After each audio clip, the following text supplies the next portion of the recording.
Diz assim, é 2 versículos só.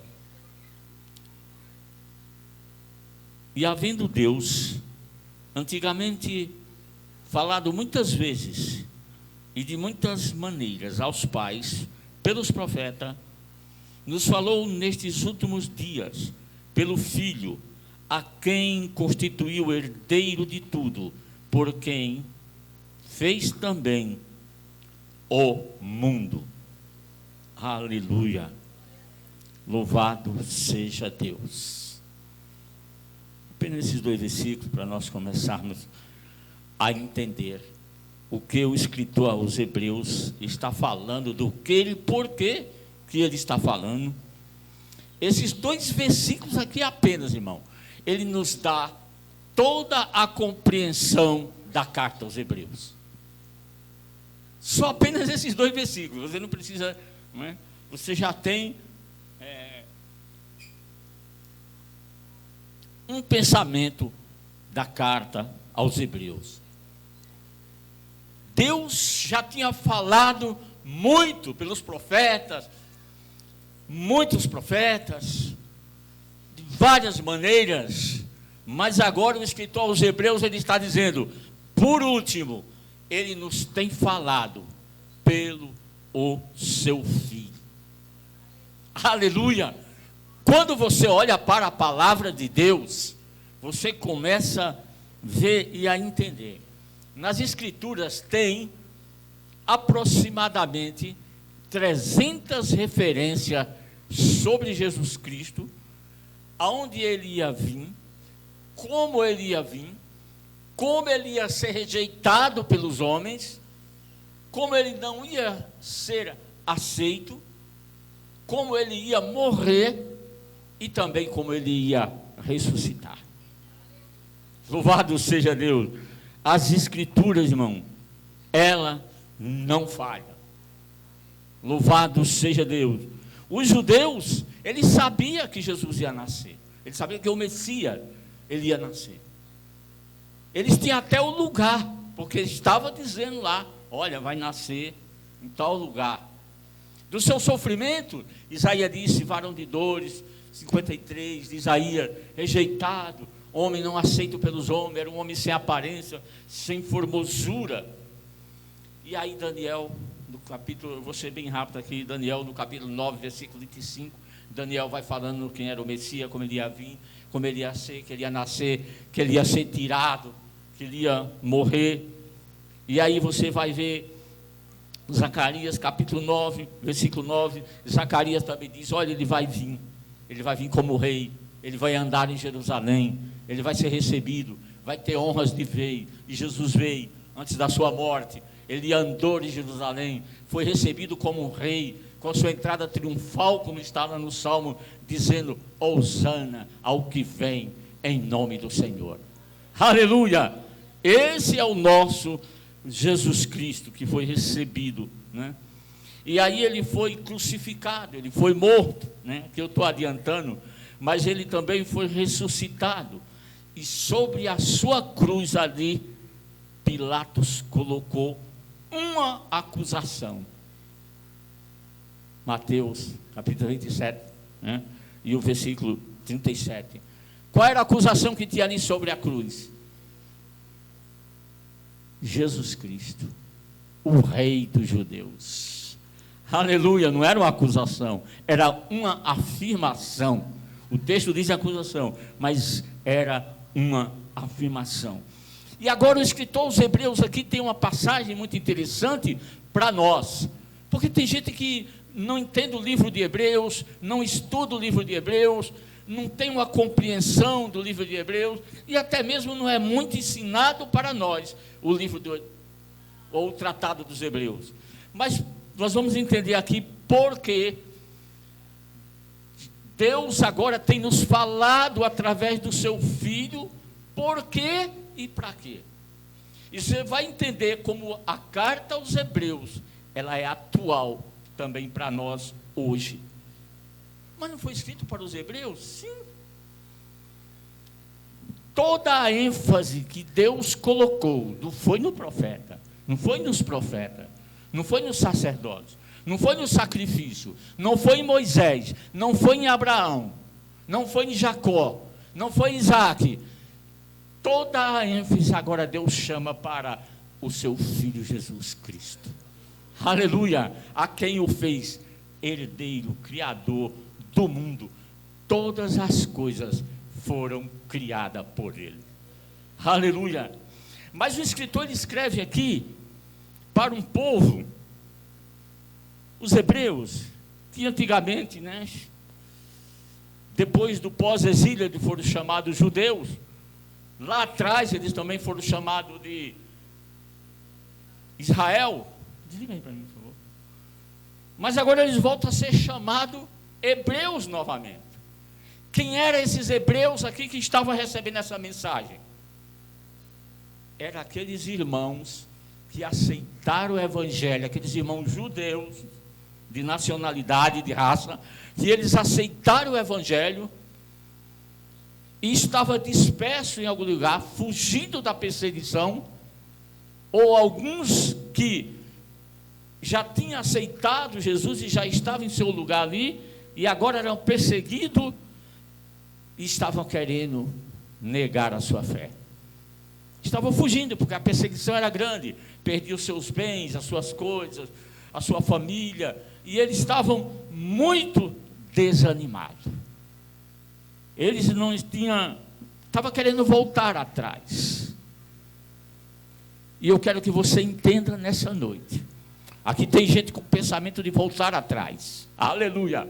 Mas Deus está dizendo para você nessa noite, você tem que andar. Você vai ter que prosseguir. O seu caminho não é voltar. Aleluia. Oh, maravilha, Deus. Fala, Senhor. Deus me deu essa palavra agora, irmão. Aqui vinha um pregador hoje do Belém, que ele mesmo disse que vinha, mas ele não veio. Mas eu disse, olha, irmãos, quando Jesus está no lugar, não falta nada. Aleluia. Não falta nada. É claro que a gente tem que se preparar, estudar, mas quando o Espírito Santo ele quer dar a palavra para você, irmão, ele faz você lembrar.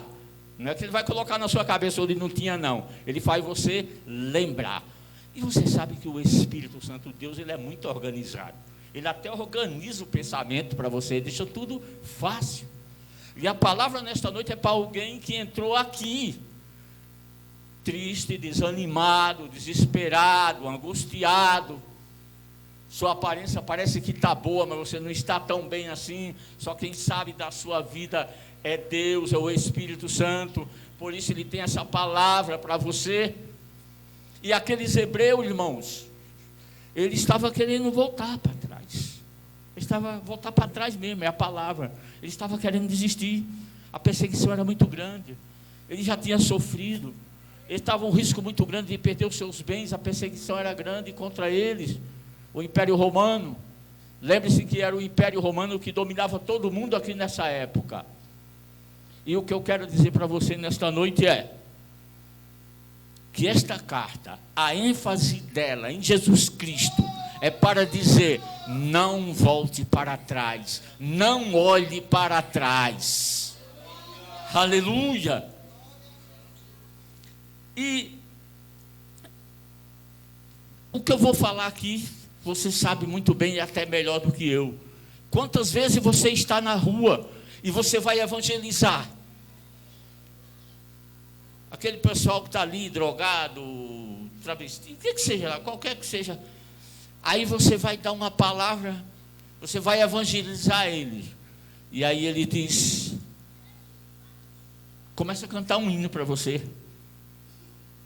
Você vai evangelizar um camarada na sua estação de rua, daquela maneira lá, e ele canta um hino para você.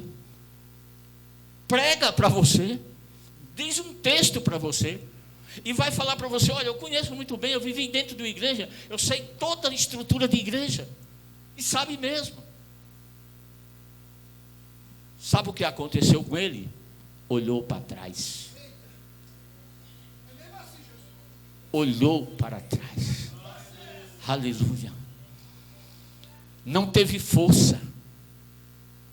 Não teve, deixou a sua vida, não cuidou da sua vida espiritual. Perdeu a força. E assim, pode ser comigo, pode ser com você, pode ser com qualquer um. conforme você vai se afastando das coisas de Deus, a sua vida espiritual, ela vai morrendo, ela vai enfraquecendo, porque você vai perder a unidade do Espírito Santo na sua vida. Louvado seja Deus. Dá até uma vontade de antecipar aqui para ir lá para aquilo que diz: ó irmão, não deixei a vossas congregações, mas nós vamos chegar lá. E aí, o escritor, irmãos, ele tinha uma dificuldade muito grande de pregar para aquele povo que conhecia muita lei, a Torá, sabia tudo de anjo. Ninguém entende mais de anjo do que o judeu. E o judeu, ele tinha a sua fé baseada nos anjos. O judeu olhava e dizia: a minha fé é uma fé segura, por que eu vou mudar? A minha fé é ancorada nos anjos. Jacó lutou com um anjo. O anjo é uma garantia para a religião deles.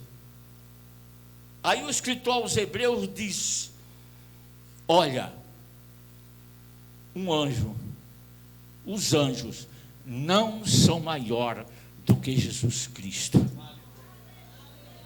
Simplesmente essa finalidade. A minha fé está ancorada no anjo. O anjo tem falado, até mesmo quando você vê Moisés recebendo a lei, os anjos estavam presentes. Então os anjos eram uma garantia para a sua religião. Tem gente que é assim, irmão. Ele tem uma religião, ele tem uma garantia na vida dele e ele não quer mudar, porque acha que aquela ali é o máximo. Não, o máximo é Jesus Cristo. E o escritor, ele vai andando e ele chega até Moisés. E ele disse: vamos fazer aqui uma comparação. Jesus e Moisés, quem é mais forte? Estou fazendo aqui apenas uma. Moisés, ele tinha um histórico da lei, ele tudo que ele trabalhou, ele fez a parte dele. Aí o escritor aos Hebreus disse: olha, Jesus, ele é maior do que Moisés.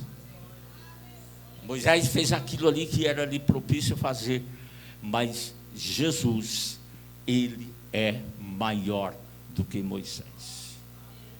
E o escritor ainda vai falando mais para que aquele povo entenda a sua chamada.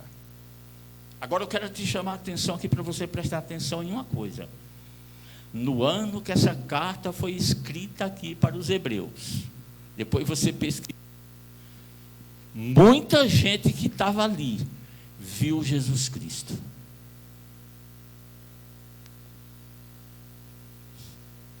Muita gente daqueles que estava voltando para trás viu Jesus Cristo e sabia de todo o propósito da ressurreição. Mas acontece, irmão, que a nossa vida, se nós não cuidarmos, não valorizarmos, nós também vamos nos esquecendo das coisas de Deus. E os hebreus aqui, provavelmente, ele já tinha passado todas as lutas. Provavelmente ele já tinha passado o pior. Aí como se o escritor dissesse: olha, o pior já passou. Serve a Deus. Vamos servir a Deus agora. Mas provavelmente algum judeu ainda precisava de entender mais da superioridade de Cristo. Nós vimos no versículo 2 que Cristo, ele é criador de todas as coisas. Aí vai descendo para o versículo 3 e vai descendo que Cristo, ele é sustentador do mundo. Sabia disso? Que todas as coisas estão nas mãos de Jesus.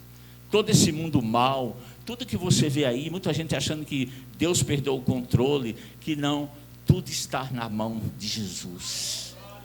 Todo o poder, toda a honra, toda a glória, tudo está nas mãos do Senhor Jesus. Aleluia! Mas como o assunto aqui, irmão, a pregação era para quem entendia de lei, era para quem entendia de sacrifício,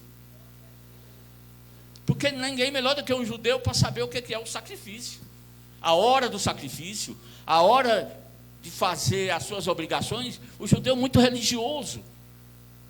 Aí ele vai lá, eu quero pular aqui lá para o capítulo 7, eu quero falar de um homem que aparece chamado Melquisedeque. Todo mundo já viu falar nesse homem. homem de Deus. O assunto aqui é sacerdócio. Quem era esse Melquisedeque? Diz a Bíblia que ele era um sacerdote do Deus Altíssimo, lá no capítulo 7 de Hebreus, mas que ele não tinha pai nem mãe, não tinha genealogia. Aí muita gente disse que Melquisedeque nasceu sem pai e sem mãe. Irmão, ninguém nasce sem pai e sem mãe. Misericórdia, Jesus, né? Mas aí, o que é mais importante nesse assunto aqui? É porque ele era sacerdote altíssimo, ele era um sumo sacerdote, mas ele não tinha uma genealogia, pai ou mãe. O sacerdócio dele não era como o sacerdócio da época de Moisés, de Arão. O sacerdote de Arão era da linhagem levítica. E aí era automático, qualquer judeu da linhagem levítica, quando chegasse 30 anos, ele era sacerdote, obrigatoriamente. É como o serviço militar hoje. Ele não tinha que correr, não, ele era sacerdote, porque ele já vinha da linhagem. E Melquisedeque, ele não vinha de nenhuma linhagem, ele era sacerdócio do Deus Altíssimo. Agora, melhor ainda, Jesus é sacerdote da ordem de Melquisedeque. O sacerdócio de Jesus, ele é eterno. O sacerdote, ele tinha uma coisa muito interessante, irmão. Uma vez eu falei em uma igreja aí, o pessoal achou interessante, eu vou lembrar aqui para os irmãos. O sacerdote, ele era como se fosse um veterinário. Sabia disso? Lê a Bíblia que você vai entender. Por que 30 anos? 30 anos ali ele ficava estudando, lendo, pensando, vendo as coisas de Deus, aprendendo. E ele tinha que conhecer de tudo, de veterinária. Sabe por quê? Ele que recebia o animal por sacrifício. Quando alguém entregava o sacrifício lá, ele tinha que verificar a orelhinha do bichinho, porque não podia oferecer sacrifício de qualquer maneira, não.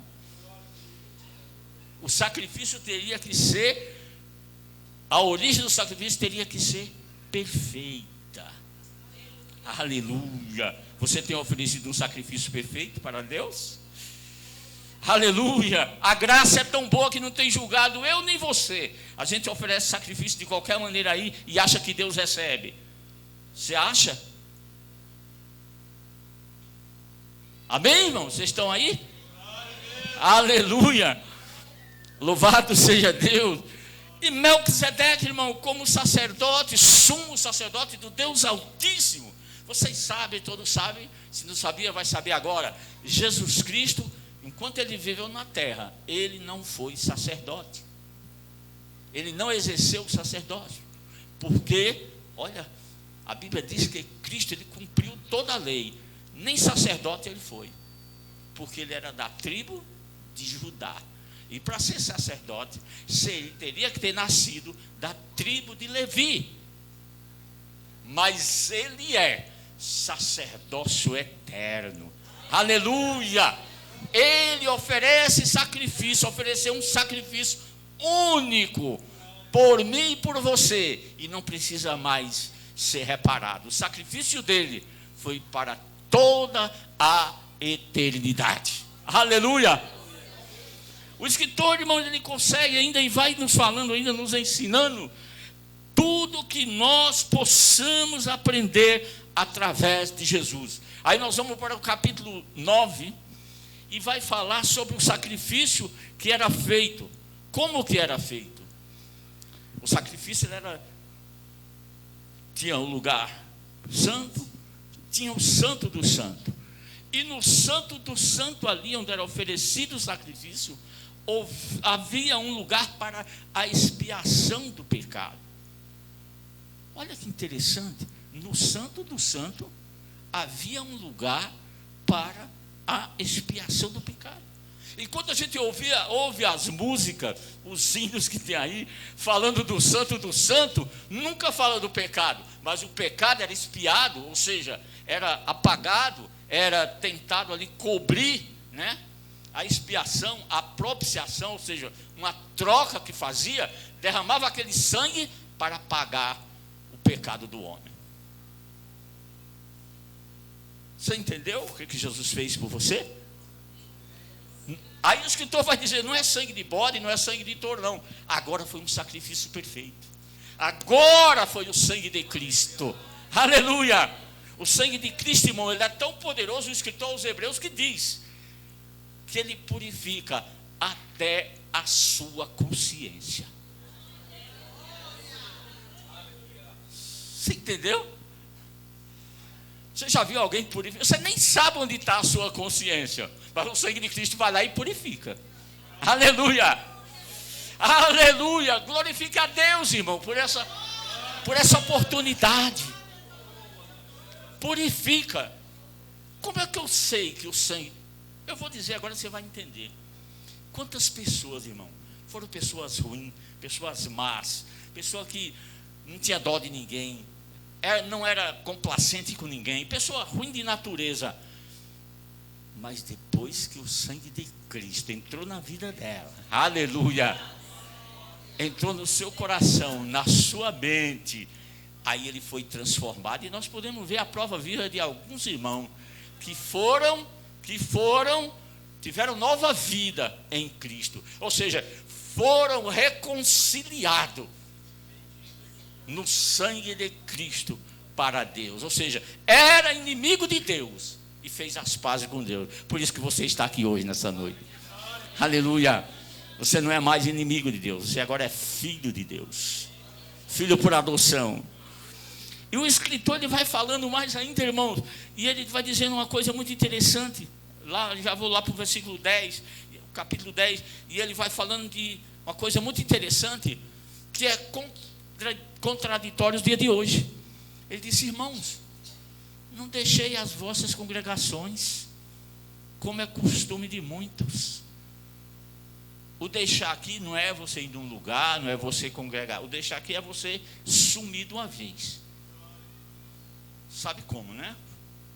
Os desigrejados, né? Uns sem igreja, os que tem aí, que some, esquece de tudo.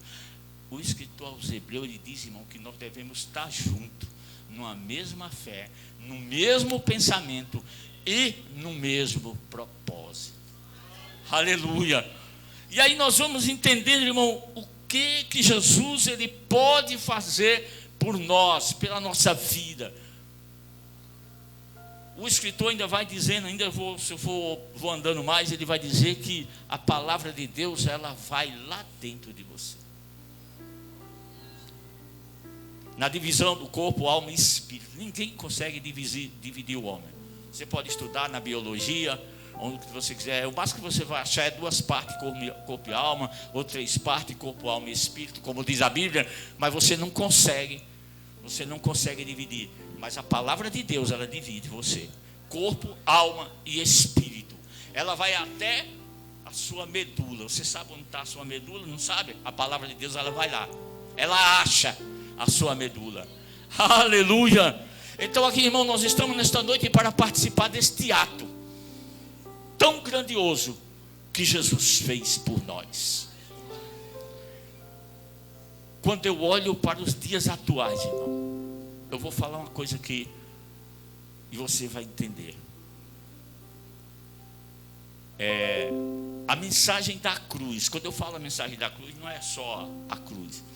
Ela tem a cada dia diminuído na vida das pessoas. Quando eu falo a mensagem da cruz, eu falo a mensagem do Evangelho. E nós sabemos que a salvação, a vida eterna, ela é fundamentada na morte, na ressurreição de Jesus Cristo. Toda a nossa vida, a vida do cristão, ela é pautada pelo sacrifício de Cristo. É como diz o Inês, você pode cantar, mas a glória de Deus, você pode ficar rico, mas a glória de Deus, você pode tudo que você quiser, mas o princípio de tudo da vida cristã é a morte, é o sacrifício, é a ressurreição de Jesus Cristo. Aleluia! A vida de Cristo, ela foi pautada em 2 fases. Jesus Cristo veio, andou aqui, pregou e disse: eu vou voltar. Eu vou voltar para buscar um povo. Aquele povo que obedece a minha palavra. Louvado seja. Se eu falar aqui em obedecer a palavra, você vai tremer e dizer, mas eu não sou tudo isso. Irmão, você é justificado. Você é sim. Não é porque você é bom, não. Quem é bom, toda obra aqui é em Jesus Cristo. É Jesus Cristo que liberta o homem do pecado, dos vícios, da droga, da prostituição. Pode ser a vida dele um lixo, mas Jesus Cristo vai pegar ele, dá um banho, restaura ele e traz para a sua casa.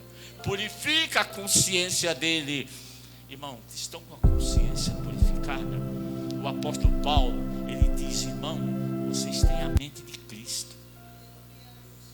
Olha aqui, ele compara nossa mente com a mente de Cristo. É um patamar muito alto, irmão. O padrão da vida cristã, irmão, é muito alto. Não é como muita gente está pensando aí, não. É muito alto. E sabe o que é mais interessante? Jesus deu essa condição para você. Ele não só deu a responsabilidade, não. Ele deu o meio para você. Para você ter uma vida cristã digna, para você saber, você já sabe o que é certo, o que é errado, mas ele deixou todos os meios ali para que você seguisse. Como? O Espírito Santo, aquele que o mundo não conhece. O mundo, né? Aqui tem professor de português aí que sabe da linguagem aí né? Aquele Espírito Santo. Mas aquele que tem uma vida dedicada, né? A gente sabe a dificuldade da vida, do dia a dia, da nossa vida, as correrias do que nós devemos trabalhar, acordar, mas dá para o cristão pautar a sua vida pela palavra de Deus. A carta aos Hebreus, ela foi escrita com essa finalidade. Gente que estava olhando para trás. Gente que queria parar. Às vezes você tem dó de alguém, mas ele não fez nada pela vida espiritual dele. Eu também tenho dó. Eu também acho. Às vezes você fala, mas Satanás resistia ao diabo e ele fugirá de vós. É certa essa palavra, irmão? Você recebe essa palavra? Resistir. Você sabe o que é resistir? Você já viu alguém do lado de lá querendo entrar numa porta lá e você segurando o camarada não entrar lá e alguém querendo entrar? Você já fez já passou por isso aí? Alguém quer entrar e você, não, aqui não vai entrar não. E fecha, e segura e resiste. Aí aquele lá ele não consegue entrar, ele vai embora. Assim é Satanás na vida do cristão. Aleluia! Você segura, resiste. Ai, irmão, mas eu não tenho força. Vem lá do alto. Vem lá do alto. Não desanime. Jesus, ele nos deu o Consolador. Paracleto, aquele que está do lado, aquele que conforta, né? Aquele que ensina, que caminha você na presença de Deus. Aleluia. Então, irmão, quando você realmente coloca a sua vida cristã de verdade, você entende que aqui foi coisas concretas. Aqui foram os anjos, aqui foram Melquisedeque, aqui foi Moisés, né? Aqui foram coisas concretas. Mas na sua vida pode acontecer coisas que não são assim tão concretas, mas Deus ajuda você a vencer todas essas coisas em nome do seu Filho Jesus Cristo.